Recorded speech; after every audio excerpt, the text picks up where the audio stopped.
विषय असा आहे, महाराष्ट्रातले उद्योगधंदे गुजरातला पळवले वगैरे जे सगळं आपण ऐकतोय राजकारणी बोलताना आणि गुजरातला नाही महाराष्ट्रातच सगळं आहे असं देखील म्हणताना आपण राजकारणी ऐकतोय. मग विषय येतो या पेटाला महाराष्ट्रामध्ये कोल्हापूरमध्ये असलेली हत्तीन तिला त्रास होतोय, तर तिला त्रास होऊ नये अशी महाराष्ट्रात दुसरीकडे कुठेही जागा नव्हती का? की कोर्टात ते पेटा सांगू शकले की महाराष्ट्रातल्या अमुक अमुक ठिकाणी या हत्तीनेला ठेवलं तर तिला त्रास होणार नाही, तिची देखभाल होईल. गुजरातच का? आणि अंबानीचंच चांतारा का? महाराष्ट्रापेक्षा गुजरात मोठं आहे आणि तिथंच देखभाल होऊ शकते आणि अंबानीसारखा बिझनेसमनच देखभाल करू शकतो. असं सांगायचंय का पेटाला? का दुसरे उद्योजक प्राण्यांसाठी काही करत नाहीत का? बाकीचे कोणी उद्योजक या हत्तीला सांभाळणार नाहीत?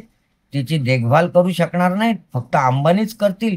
यामागचं गूढ फक्त एवढंच आहे की अंबानीकडनं पेटाला काहीतरी मिळालेलं आहे. आणि आमचं जर म्हणणं खोटं वाटत असेल तर पेटाला चॅलेंज आहे आमचा की महाराष्ट्रातले उद्योजक ह्या माधुरीची देखभाल करू शकणार नाहीत महाराष्ट्रामध्ये.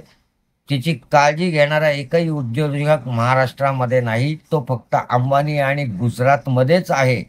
हे पेटानी साबित करावं. मित्रांनो, आपलं काय मत आहे?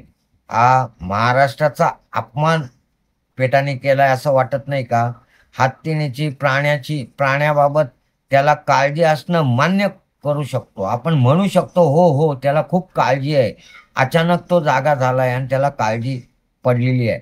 पण मग ही देखभाल महाराष्ट्रात होऊ शकते आणि महाराष्ट्र समृद्ध आहे आणि हत्ती घोड्यांची देखभाल, बैलांची देखभाल महाराष्ट्रच चांगल्या पद्धतीत करू शकतो, कारण तो शिवरायांचा महाराष्ट्र आहे.